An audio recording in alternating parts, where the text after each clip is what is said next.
Hello, welcome to Brent's Prime Food Adventures. I'm Brent. I'm in Longmont, Colorado today. I have two special guests. I have Becca. Becca, tell me your last name. Margolis. And I have Kris. Korba. Okay. And why are we in Longmont? We are at the Lazy Acres Ranch. And how many acres do you have here? We have 6 acres. 6 acres. Mm-hmm. And one of the things they do here, because they do multiple things, they raise chickens, they raise pork. But today we're going to talk about rabbits, specifically about rabbits as livestock.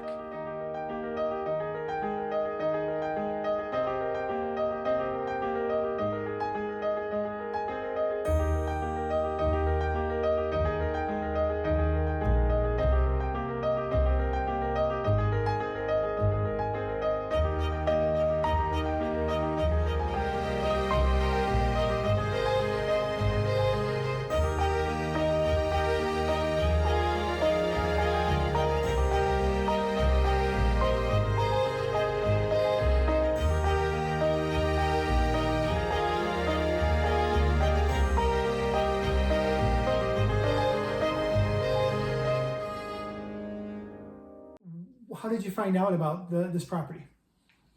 I think Zillow and just searching and dreaming.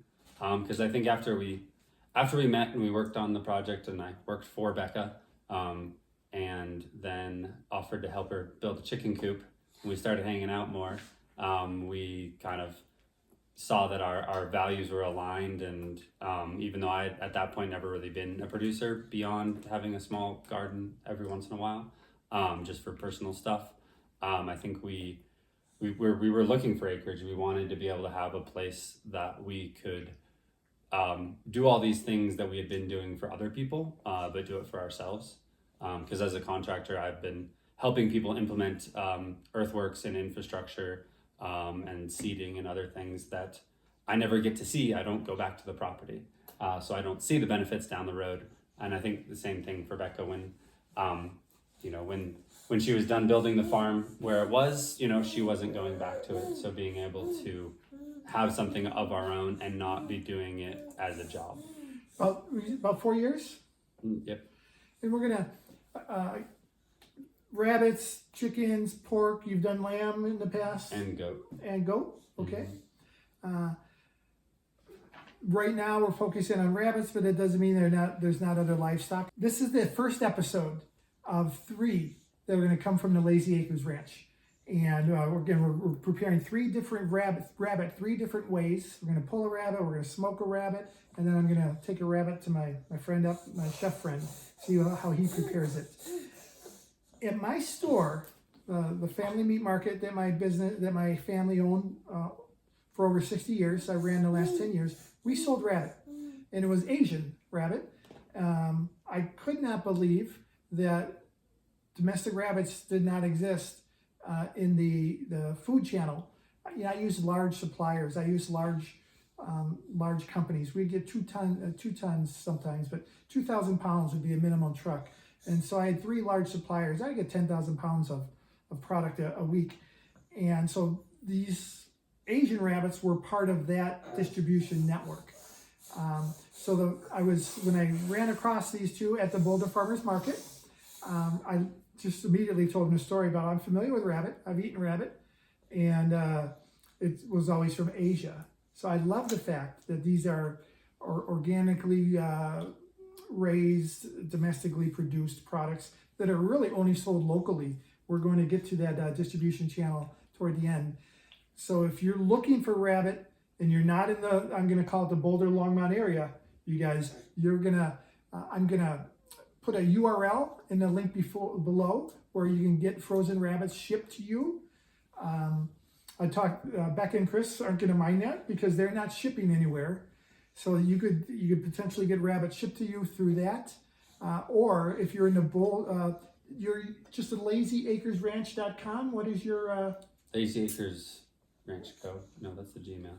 It's lazy-acres-ranch.com. Okay, we'll show that. We'll show that on the screen.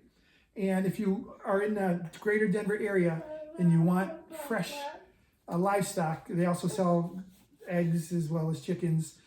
We're going to talk about organic farming and regenerative, and I'm just going to say real quick, everything's organically raised, not certified. We're talking about the lack of the pesticides. We're talking about non-GMO. I mean, these are organically raised, no hormones, antibiotic free.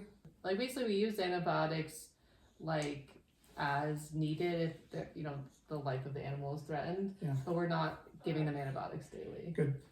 Antibiotics only used if it's a life-threatening situation, certainly not part of the regular diet. I want to talk about regenerative farming, leaving the ecosystem better than you found it. This is regenerative farming. Really, to me, means you're actually making the environment better than what it was.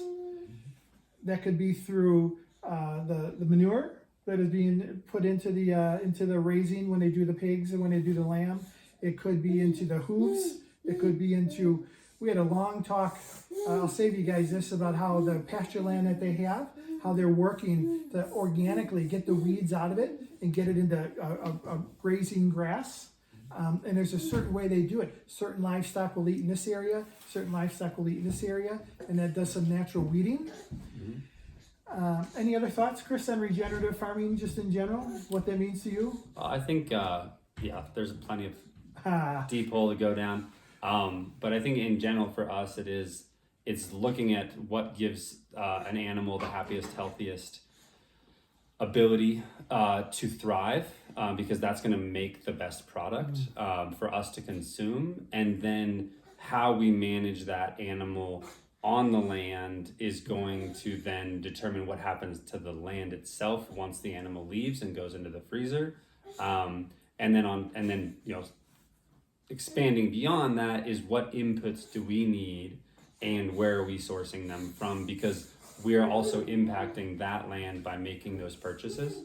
And so we are thinking about all those things as we're making decisions on where we're going to get something, why we're going to go with this product or this producer or something else.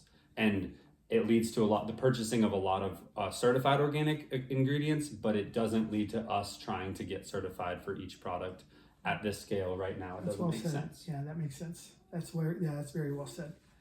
But I would say that everybody that uses the term regenerative may be working under a different definition. And it's one of those things where it's really getting to know the farmer, the producer, and what does it mean to them, and taking the time. So thank you for coming. And then from there you can decide if that meets your definition. I've mentioned before in other episodes, get to know your supplier, and that could be in anything. We've talked about bison. We've talked about olive oil. We've talked about just going to your local meat market and asking them if there's a product called pink slime that we never used in my butcher shop.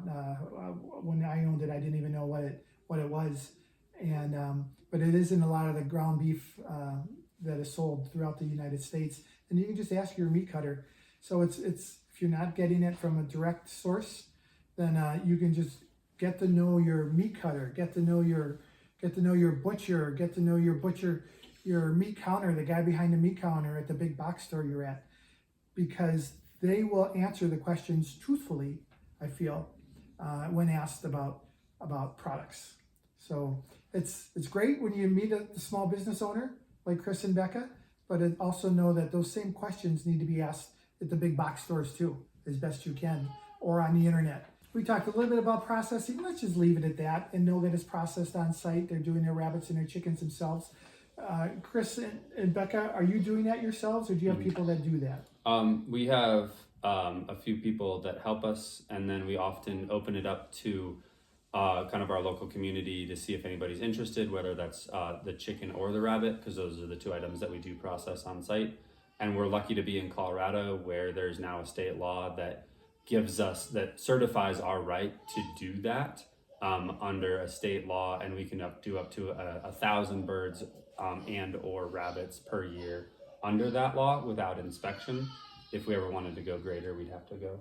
So you're telling me that if I wanted to, I don't know, I might someday when I've got time, come and process rabbits. That would be that would be something I could do, huh? Yep. And we've taught classes in the past. We haven't, with the little kid, we haven't really done any of that this year, but I find that we typically have 1 or 2 new people that haven't done it that get the experience, and it's definitely an experience. It connects you with your food. So I highly recommend it. But for our pork, we do send that to a USDA facility because there's no laws that allow us to process it on our site ourselves and then sell it to consumers by the cut. And we're going to talk again. There's processors everywhere throughout the United States. When my meat store, we did not process. Again, we came through, the product was already processed that I ordered.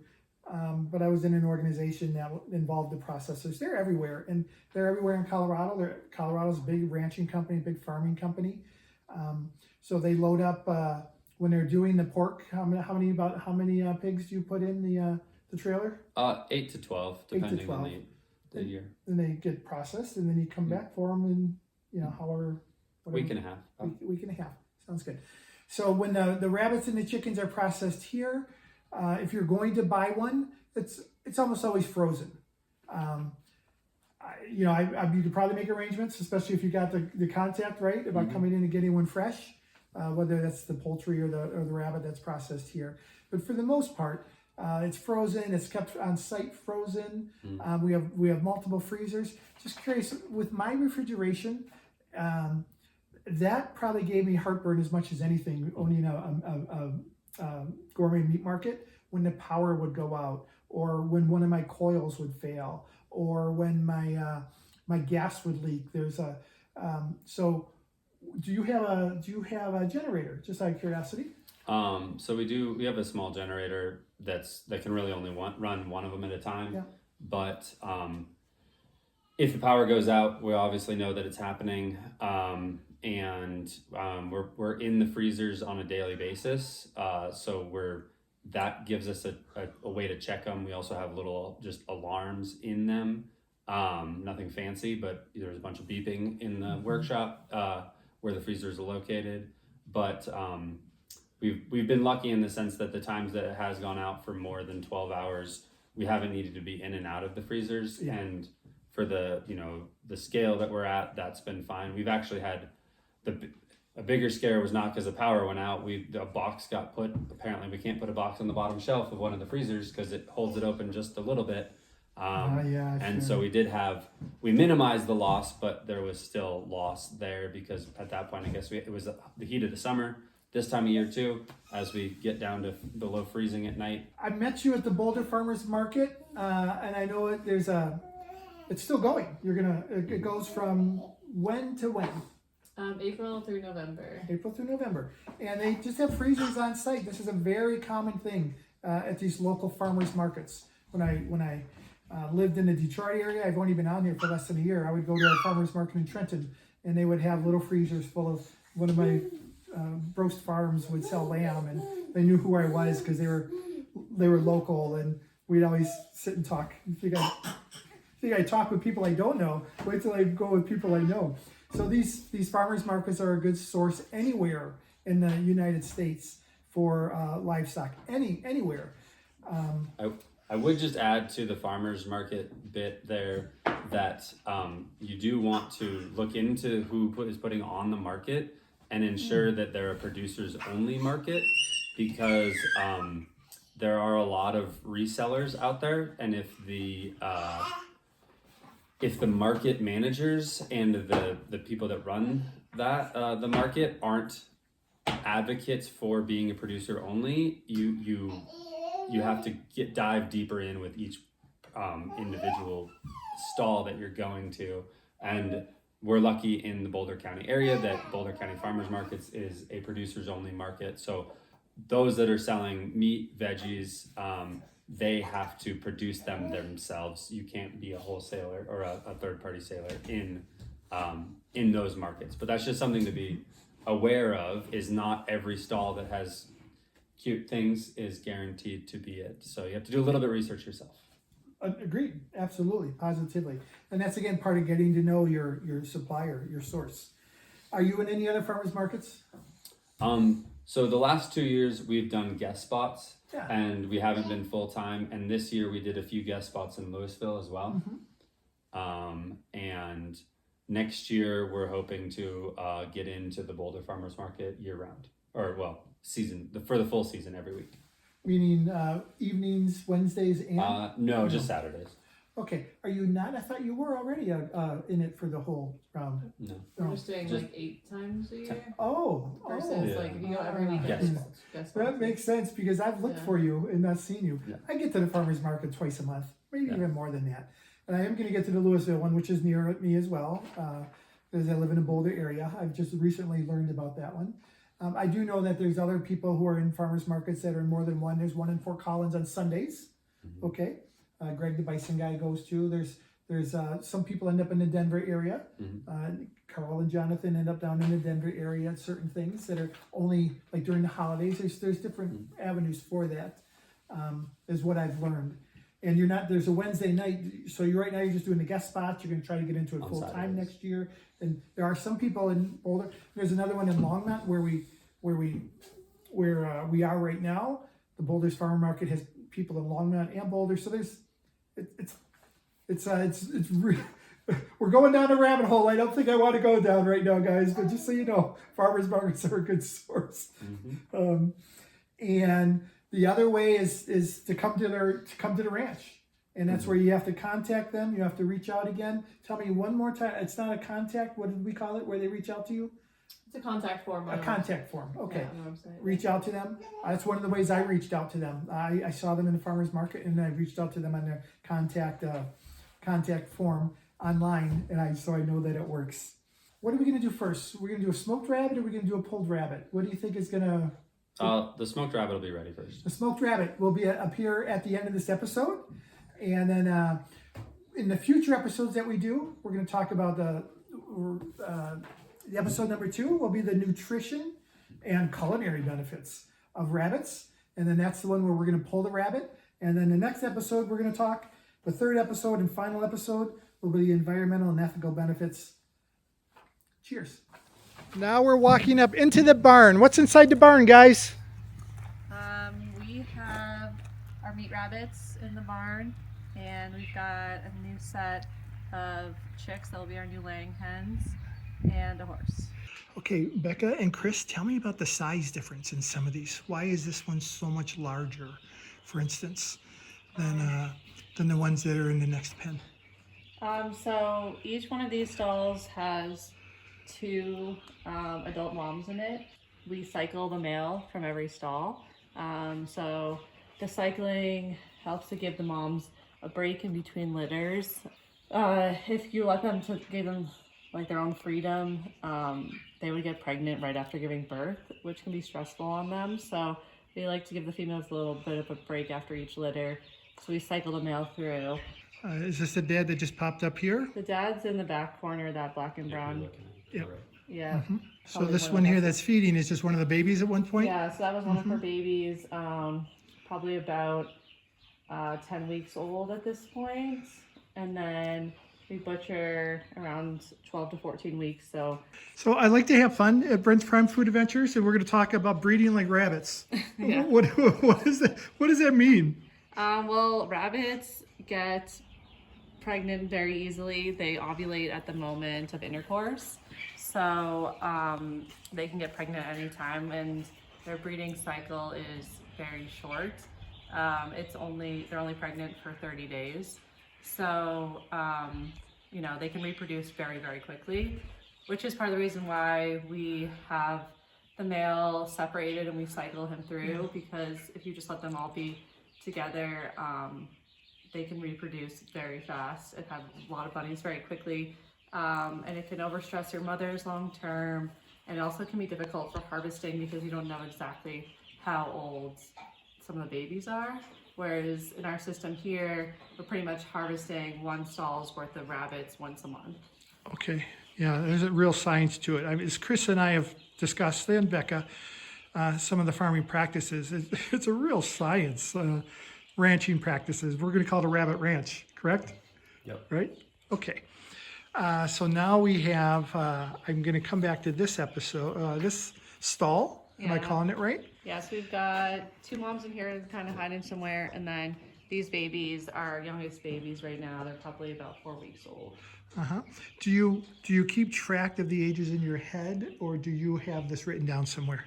I keep like a rabbit breeding journal, so I'll mark on that journal what day we put the male together with the female, because then usually, you know, about 30 days later is when you're gonna have babies, and then I'll mark on that when the babies were actually born, so that I can look back on that and say, okay, it's been about 12 weeks, we're probably ready for harvest.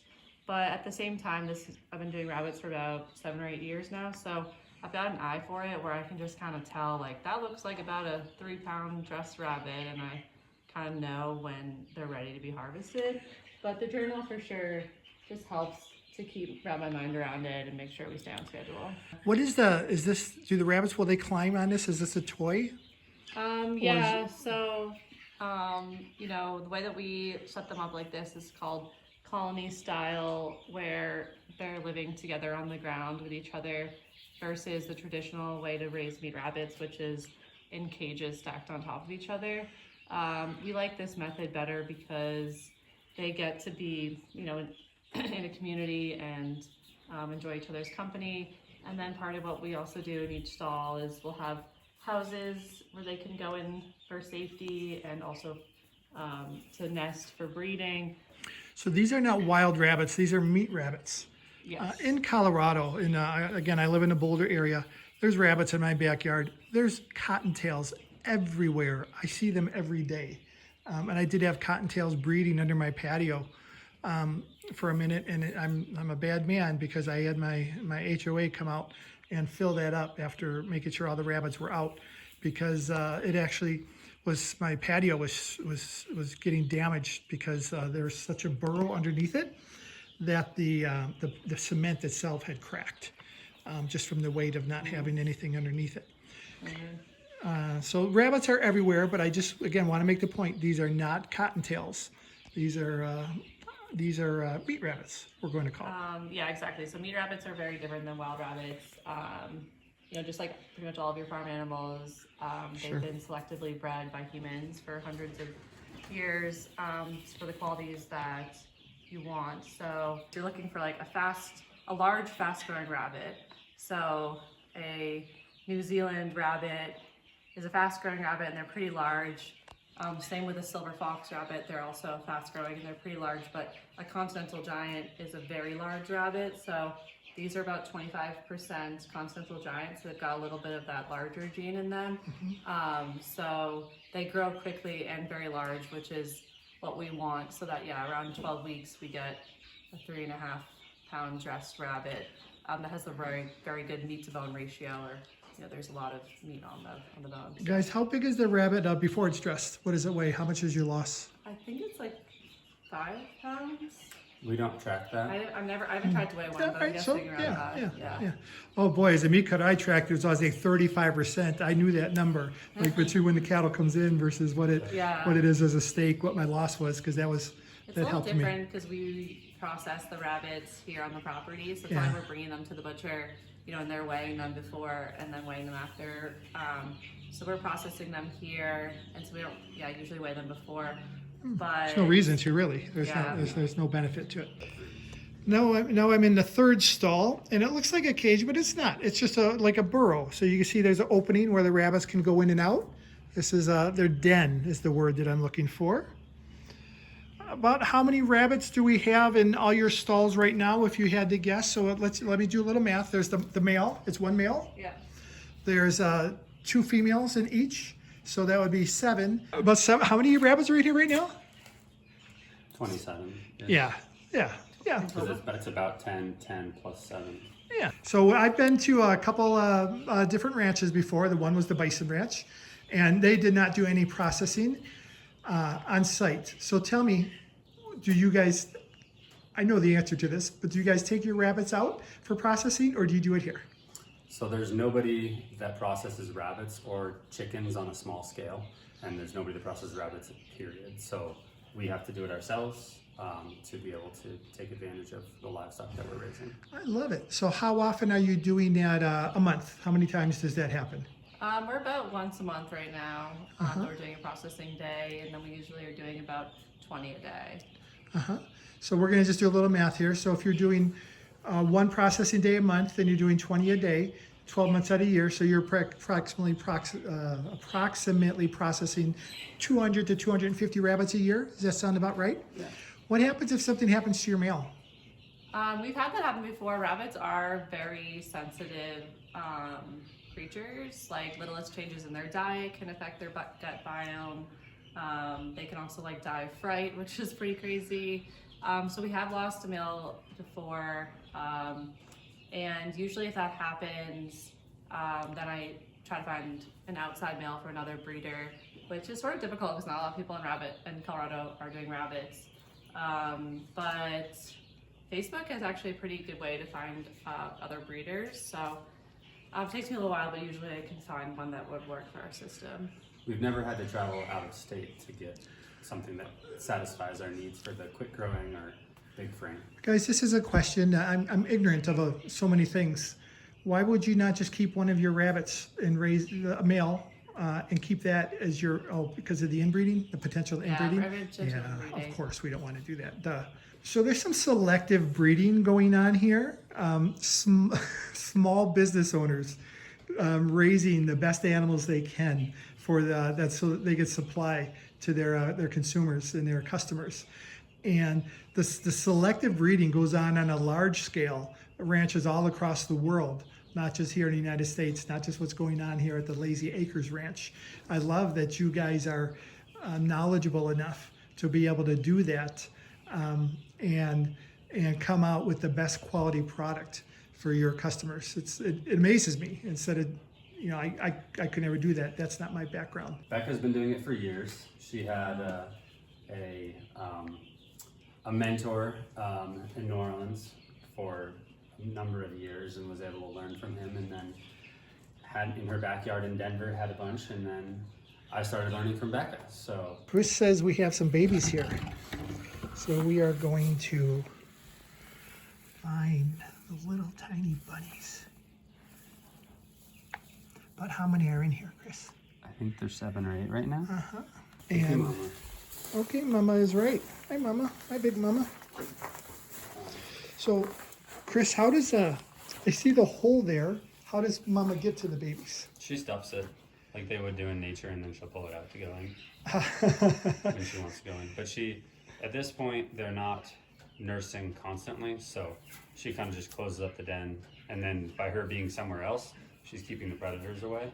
And then when she wants to, she'll open it up and go in. And this mom is a little bit more, not super aggressive, but she's definitely more protective than maybe is ideal in the genetics that we want. Just because, like you saw, I had to put the cover in front, and then she was chewing on my shoe as I was messing with her babies. So now the mama's inside, and we have, hard to see with the sun there. Okay, but how many of the babies do we have in here? About This one I think has about the same amount, 6 or 7. 6 or 7. Hello, Mama. Thank you for sharing. Now I am in their feed area. I'm still inside the barn. Kris, tell me what I'm filming here. So what we have there is mostly grass hay, and the rabbits get a grass hay, and there are some bales of alfalfa in there for the horse. But the grass hay, no spray, is what we aim to find. So we were able to find a farmer who has some of that, so we stockpile it. And this is just our in the barn stash. We have a much bigger stash in the back. And then, if we call this a bale, we'll call these bales of hay. These are small squares. Small squares. Yeah. Which is how big is a small square? Usually they're about 40 to 60 pounds.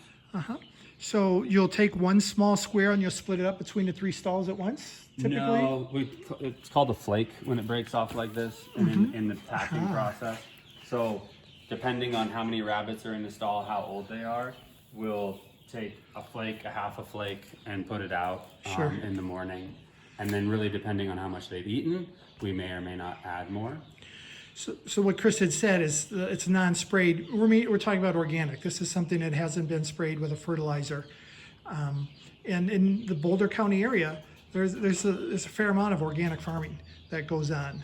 And a lot of the grass around here is usually they're spraying for like herbicides for broadleaf plants, and then they're fertilizing with a petrochemical based fertilizer. And so what we look for is doesn't get petrochemical based fertilizer, and we also is non-spray. And so it's a little bit harder to find. It's not certified organic because to them there's no benefit in doing that. The certified organic, Kris, is a conversation I've had almost with every of the people, all the people that I talk to. So just because it's not certified organic doesn't mean it's not organic. It's the product, it's the feed. There is such a process to get the certification for organic, but you got to be careful. It's got to be people that you trust. When you say that my livestock, my product's been raised organically, you have to believe that, even though I don't have the certified, I don't have the certified label, and that's because it's such a rigmarole, for lack of a better term, to get that label. So we saw that the small square bales of grass hay Yes. that they get. The other product that they get is an alfalfa pellet. And this is something that is certified organic, and this is a higher protein. And it also does have some minerals and other things in there that are rabbit specific, whereas the grass is just a general grass. And we give a free feeder of this just because moms that are pregnant and lactating moms really need a lot of energy. At times when we have a stall that has rabbits that are a bunch of feeders in there, up to 20, we might actually not give them a full free feeder. We might only fill it a couple times a day or once a day, and that allows us to just kind of keep our feed costs down, because the alfalfa pellet is a lot more costly, but at the same time the moms aren't lactating, and it also allows us to kind of keep the feed costs down. And we've had some issues where maybe that higher protein is causing other issues. So, yeah, buddy. I've learned now we hear Colt in the background. That's a new noise. So the rabbits are kind of quiet. The chickens we're hearing. And here's Colt, guys. Colt is the star of the show here. 9 months old. And Colt, I just want to say again, thank you. Thank you for allowing me to come to your home and take some time from your mom and dad. He really is the star of the show.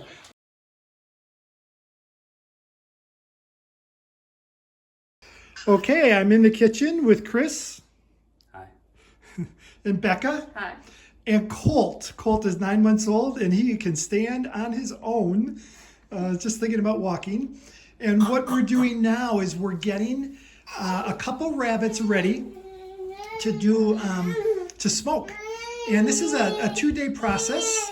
So what we're going to do is we're going to rub these tonight. We're going to smoke them whole tomorrow. One of them we're going to pull and make pulled rabbit. And I can't wait for that recipe. Kris is in charge, totally. Special guest Kris is in charge. And the other one we're going to smoke and just eat as is, correct? Both of these are going to be a dry rub. So we need to know about a dry brine versus a wet brine. And just know that a dry brine, they're both equally good. They're both equally doable. And when you do a dry brine, what Kris has explained to me is that when we're going to smoke them tomorrow, we're actually going to wrap them, because sometimes a dry brine with anything that you're smoking, the product to come out drier, as opposed to a wet brine where you actually have it in a solution of water, vinegar, salt, sugar, ingredients, herbs. They tend to come out a little moister. So because we're doing a dry brine tonight, or a dry rub if we want to call it that, these will get wrapped tomorrow. So now we are going through the ingredients of the dry rub. We're going to rub each of these the same way. So even though we're pulling one and we're going to eat the other smoked, we are going to use the same rub on both. So here we have a chili powder. If you notice, all the ingredients are organic. This is salt-free. That just means we'll add more salt. I have here paprika. I have onion granules, is what we'll call it. A little heavier than your typical onion powder. I have the same garlic granules. And I have salt. and I have a stone ground mustard, is what that is there. I have my rabbits. One is taken out of the plastic. One has not been taken out of the plastic yet. And what we're going to do, just like I would do with chicken, what Kris did is he take it out of the plastic. These were frozen, he hadn't thawed them. And then you're gonna rinse it real quick, just like I would with a chicken, and then we'll be back. So now we are going to rub the items. So just for everybody's benefit, we have a pork butt. Kris and Becca also raise pork, and that's a pork butt from right from their own product. And rabbits, we saw Kris rinsing them. They have been dried with paper towel. I say over every episode that you really want to have that dry skin for the Maillard effect, and just for a sear is what I call it. You don't want to be putting on your seasonings and or the brine, whatever we'll call it, the seasonings onto a wet product. All right, Kris, what do you got for me? All right, so I've got a couple ingredients that you went over earlier. I kind of work in ratios rather than specific recipes. And since we have 3 different items that we're going to be covering, I probably want around 3 cups, maybe a little more of total material for it. I always would rather have more than less, because you can always save some for later. Normally I'll have a little container, but I guess we were out. So I'm using the chili powder. I'm gonna do about a cup of that, and so then that ends up being the bulk of your rub. So what we're doing here is we're mixing everything together first. Sometimes when I season, I put, let's say I'm doing pork, I put my thyme on, I put my sage on, I put my my salt on, my pepper on, my garlic. But what we're doing here is we're just going to mix it all together. That's probably a more practical way to do it. So this is my 1 cup is my 1, and then I'm going to do a 1/4 salt, and then I'm going to do, it would normally be 1/8 garlic. However, we're basically out of it, so we're just going to do all of it. Well, actually, we might have just about 1/8. So, oh, nice when that works. Perfect. And then one thing that some people don't like it as much, so I'm going to do a little bit less than 1/8 of the garlic, or sorry, the onion granules. And I want to say again, we are doing enough here for 3 different products or 3 different items. And then normally I would do about that 1/4 of what do you want to call it? Paprika, but I'm running low again, so we're just going to use what we have, which is about 1/8. And maybe those ratios don't work out exactly, but kind of like when you're using this, mostly chili, like this is going to be your big one for chili powder, smaller for salt, and even smaller for paprika, onion, and garlic powder. All right. Yeah, that makes sense. So now we're going to mix, okay? And now we're going to mix it. And then what I'm doing now is also just estimating, is this going to be enough for all 3? Because once my hands are dirty, I don't really want to have to make more. And my eyes tell me it's going to be just the right amount. Kris, we're using the same rub on both the pork and on the rabbit? That is correct. So the dry rub is going to be the same. And it looks like we've got it pretty well mixed. Where did you learn your where did you learn your secret recipe? Probably like everybody else, a little bit of internet search and trying it, and then getting rid of the things that didn't make sense to me. Are we going to do a bind before? There we go. I see you reaching for the mustard now. We're going to do a bind. We call it a bind, right? Is that what you would call it? I don't have a specific name for it. Okay, I'm going to call it a bind. It seems out. And so now that we're getting dirty, I try to keep one hand clean-ish and one hand that can get dirty, not to cross-contaminate. I don't know if I said this, but all the organs have been taken out of the rabbits. Correct. So there's no kidneys, there's no livers. And I want to say it again, they're whole. Obviously they're not cut. Headless. I've seen pictures of rabbits that have been processed that still have the heads on, but it's not anything like that. And so when I do this, I just try to get a good amount everywhere, then flip it over and keep going. Now we're doing both rabbits at once, but one we're going to pull and one we're going to smoke just all the way through. But we're going to start them both with the same bind and rub. And you'll see the pulled one will be in one episode, the smoked one will be in another episode, and the ingredients for each you'll be able to get in the from the downloadable PDF files in the description below. So it won't even just be the ingredients, it'll be the ingredients in the cooking instructions. The pork butt is just a FYI. We're going to throw that one on, but that's not something that's part of this particular episode. That's the bonus pork butt. Just trying to make use of the smoker being on. That makes all the sense in the world. At my old store, Raised Prime Foods, we smoked a lot of different items. I've never smoked a rabbit. I'm just thrilled. My eyes lit up when Kris told me that this was an option. I did smoke whole chickens. Boy, we do 60 at a time. And we did those in a wet brine. And then I also smoked the other thing to the size that are about the same size. We would do bone-in turkey breasts, and we do the bone-in turkey breasts only during the holidays, Thanksgiving, Christmas, and Easter. The turkey breast we would hang. We had sticks that we would hang from. The chickens we just put right on the rack. We're not hanging anything today, right, Kris?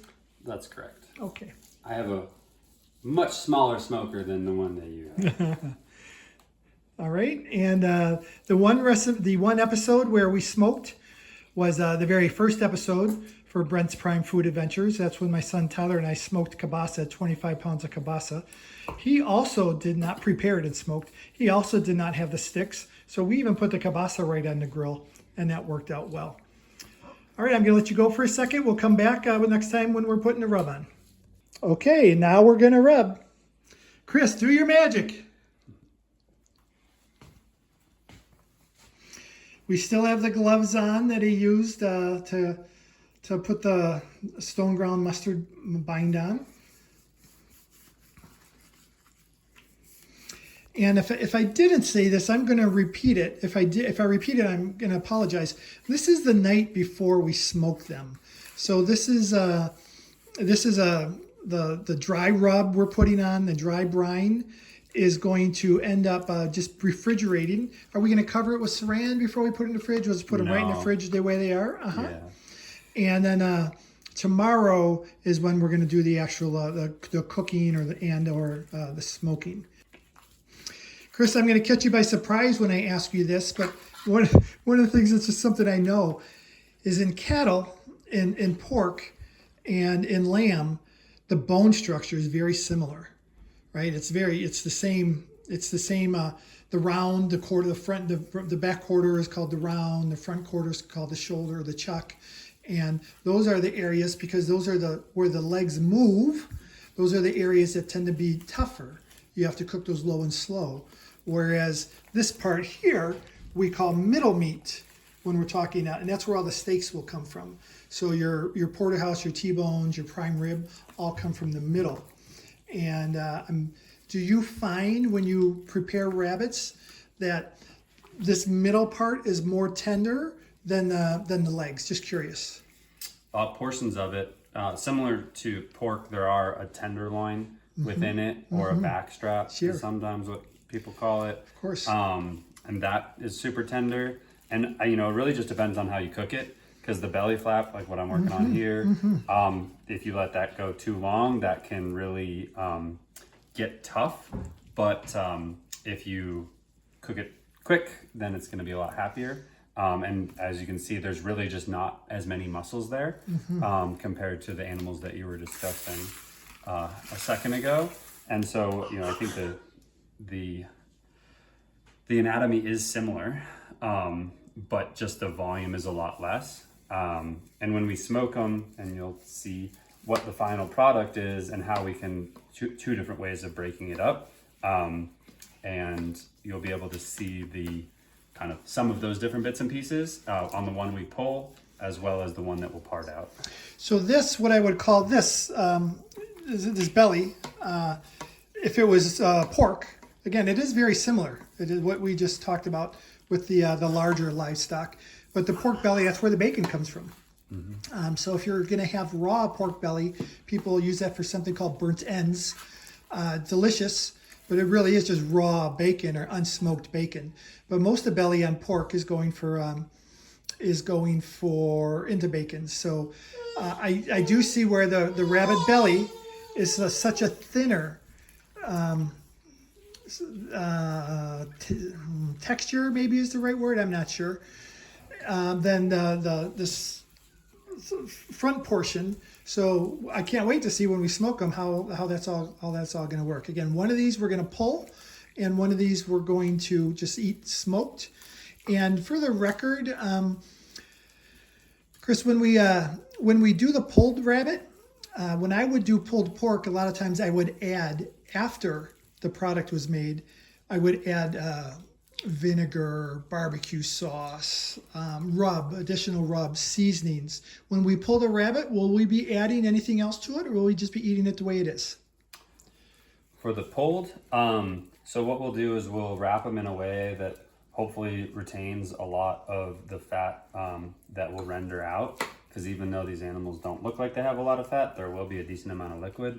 We'll try to keep our cutting boards like able to catch it, and then we'll put that back into the pulled.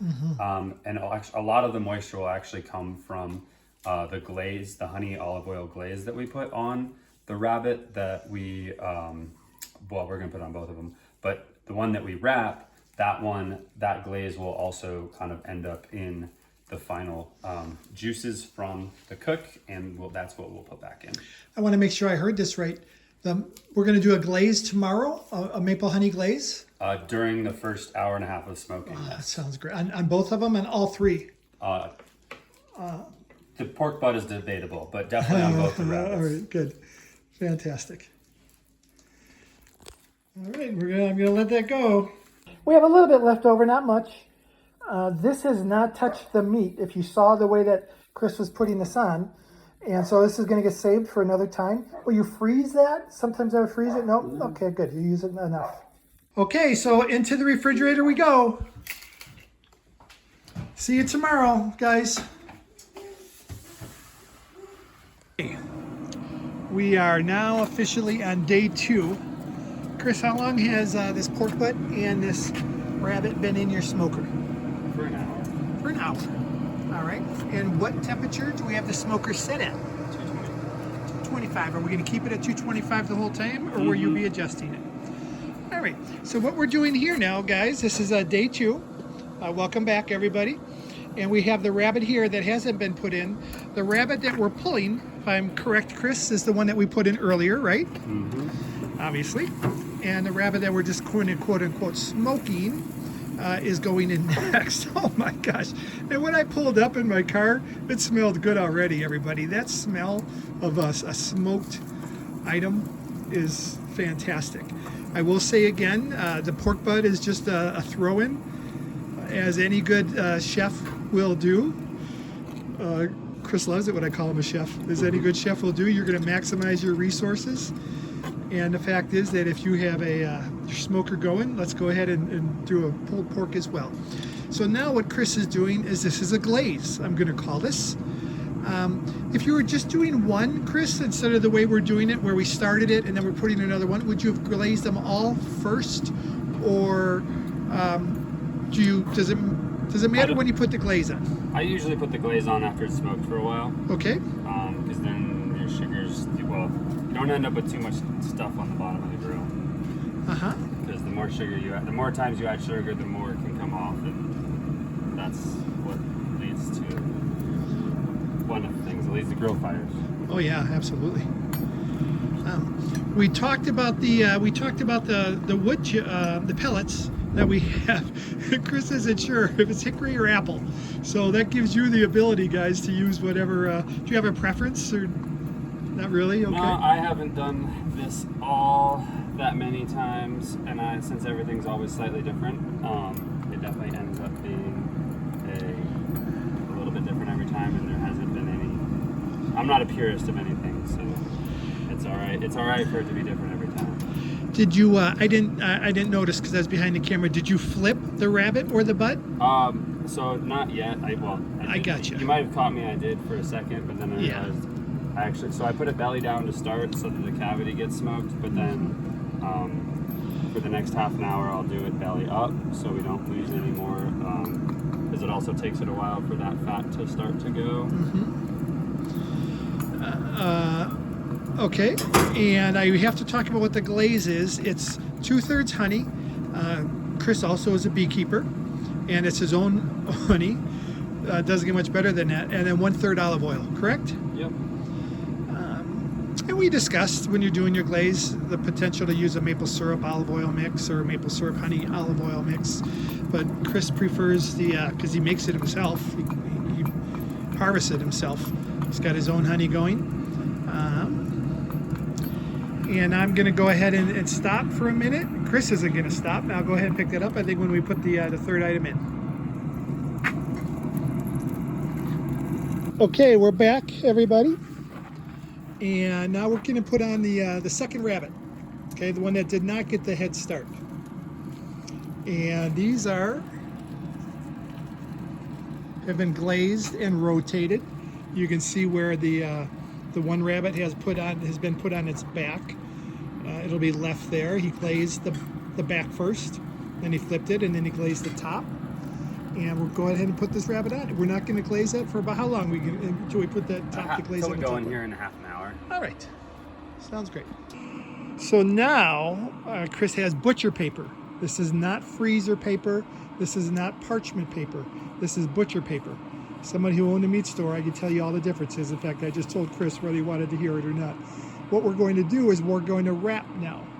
And one of the reasons we're wrapping, dry brine versus a wet brine, in my smoker at the store, we didn't wrap anything. So here we go. What are we wrapping, Kris? What are we... We're going to wrap the smaller rabbit on the rabbit that's been glazed? Yep. Are we wrapping the pork butt as well? No. Uh-huh. It's There you go. Smart enough. Smart way to do it. And it's sunny today, so if my camera works not that great, so be it. All right. So, about how long has this been on? A couple hours, we're going to guess? Hour 45. Hour 45. It's been brined. It's been glazed. Now it's going to be wrapped. This is the one we are pulling again. And you'll notice I'm going to keep the cavity up. Okay. Because it'll keep the juices in there that were at least in there, and I don't want to lose them. Absolutely. And then we're going to kind of give it a little bit, which kind of ruins the skin, but we're not worried about that because hopefully the skin will pull off nicely anyway. And then also you don't end up puncturing your paper as bad.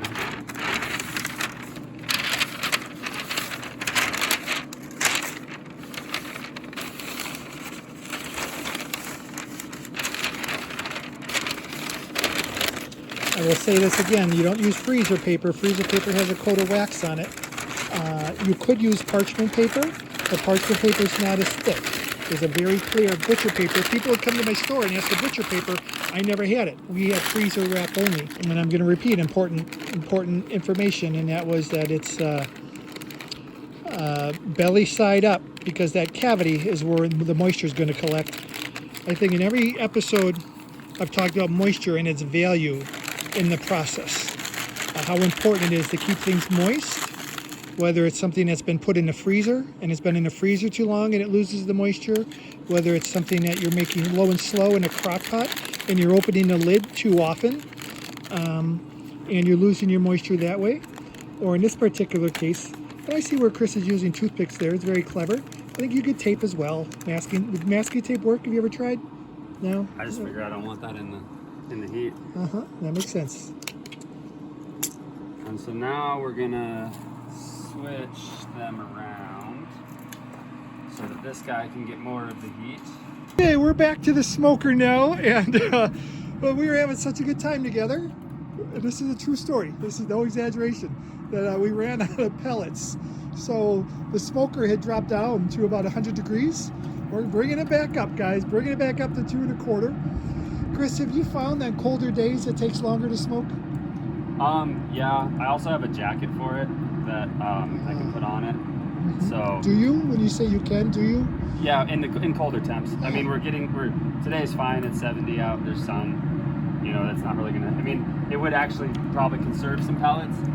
But I've also found if I have that on in the summer, it'll get too hot and it doesn't control itself as well for some reason. Makes sense. Okay. Now I don't remember. Is this the? Are we re-glazing or are we glazing for the first time? This is the second The glaze. second glaze. Oh. Since we have it open and everything. And are we glazing both the pork butt and the smoked rabbit that we're gonna have? No, I'm just gonna do. I don't want the pork butt to be too sweet, so I'm only gonna do the one on there. And again, it's a pellet grill. Want to say that again? I'm gonna. Can I open mail? What is my running? Now it's full. Now it's full, everybody. Look at us.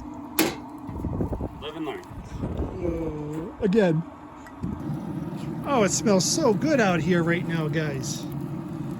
Beautiful day.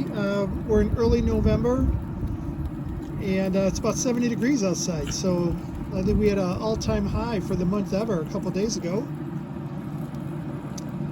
We're checking here. Kris is doing his internal temperature probe, is what we're doing. And what temperature are we at? We are 155 on the low end, 165 on the high end, so we're almost ready to pull it. Is there a certain spot, Kris, when you're checking a rabbit, like I know on a chicken, you're supposed to do the thigh? Same place. Same place. That would make sense. The thigh, which is on the back. Yep. All right. We're almost ready to pull it and eat it. Yeah. Well, I guess we're not going to pull that one. No, I don't mean pull that one. I meant the smoked one. Yeah. Oh, and look, we're putting We're going to make sure it's extra we're full. putting pellets in so we don't run out. Right, we are back. Kris, what are we doing now? We feel like we're, what are we doing? Well, we're going to check one more time, but I think we should be good. All right.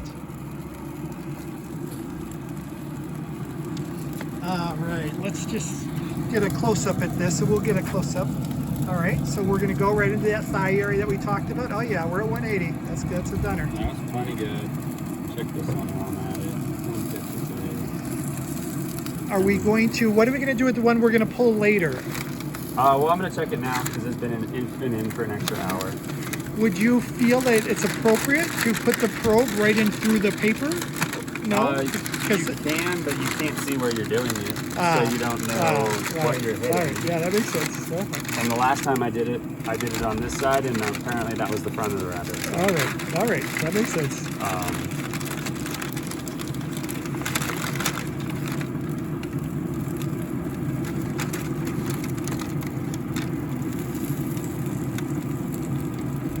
I'll help you pull the rabbit, by the way. I got some experience with that. All right. So that one is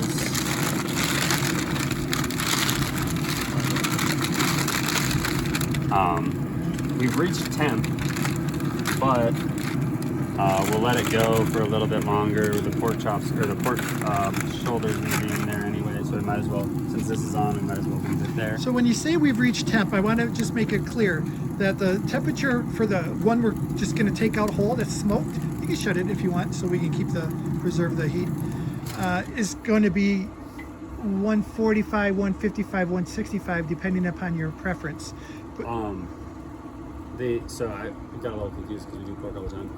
But rabbit is 165. Thank you. As the minimum internal. Yeah, thank you. And You had so- said something yesterday yeah. about how 145, 155. So the rabbit, definitely 165. Like chicken, I'm with you.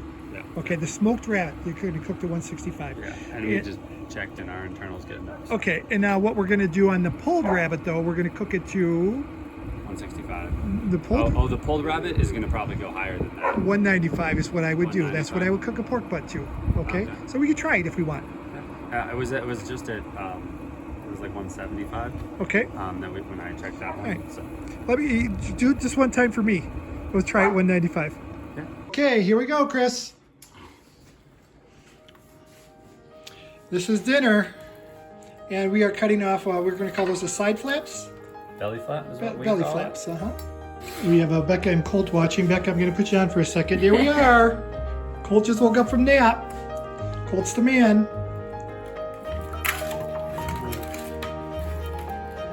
I put Kris on the spot on this one a little bit. Just so you know, Kris, if we were doing a whole chicken, I'd be all over it. But I've never done a rabbit before.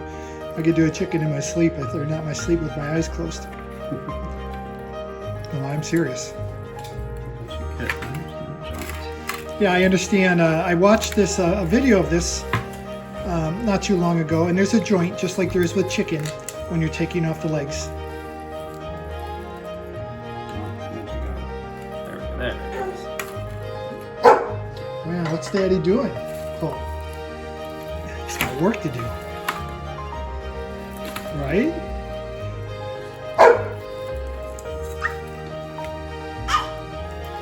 Dogs barking in the background. I think dogs have been in every episode. Apparently dogs and ranches and cooking all go together. Everybody likes to eat. I do want to show a little bit of a red spot there. That's the same that you would find in a chicken thigh. It is completely 100% cooked. People sometimes freak out about that. That is not it's not a cooking issue, especially when you have a smoked chicken, or you have a smoked turkey breast, or in this case a smoked rabbit. You get that red in there. It's perfectly fine.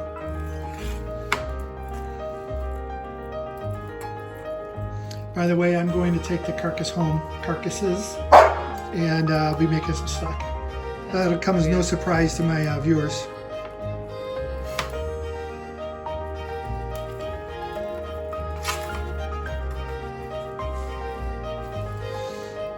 Okay, now we're going for the front legs. If you were a chicken, this would be the wing.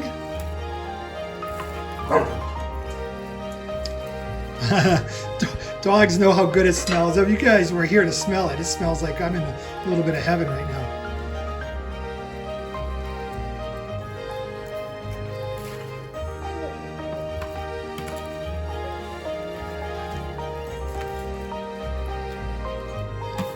Okay, now this is the part I'm going to be interested in. I want you to explain, Kris, what you're going to do next. What am I going to do next, Becca? Becca and Kris, explain together. You're gonna, I mean, at least the way that I do this, so we'll flip it over, and you can take those, you can take those little pieces off, but the tenders, which are also people also call them the back straps, are two strips that are on their side of the spine. So kind of similar to how you cut like the breasts off of a chicken, you go on either side of the spine and cut and break away the meat. So that back strap, that loin, it's tenderloin, I want to say, not loin. It's the same on every really livestock or even wild animal. It's right there along the back of the spine. Yeah, and that's gonna be your most tender piece, most flavorful piece. And so it's really good like this. I mean, if you're carving up a rabbit raw, and you take out those loins or back straps, whatever you want to call it, those are really good. You can like saute those just as they are, or No marinating required? yeah, they're as good and tender as they Lean or not? yeah.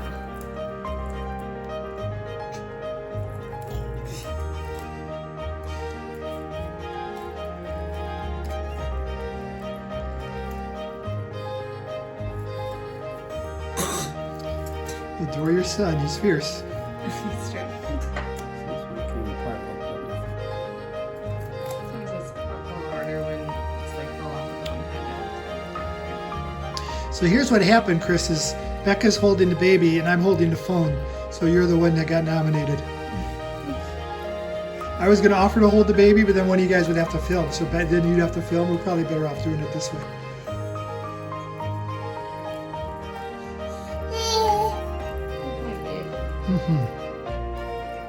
What are we eating, guys? So Kris, there's a word called a sampler. Would you cut me off a little piece so I could just, yeah, right. Now we're gonna go for the sampler, guys.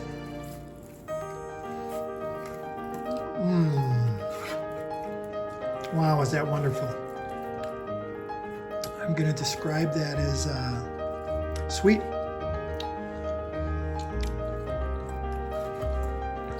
I'll describe it as edible. Eh. That's what I aim for in my cooking.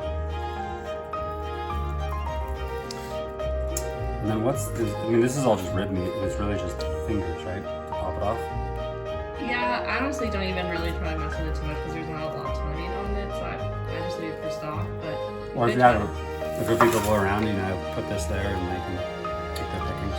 Yeah, I might take some pickings at it is what I might do, and then use it for stock. So if you left that there, that would not go unwasted. They're gonna waste, yeah. All right, let's put it all on. I'll do very much.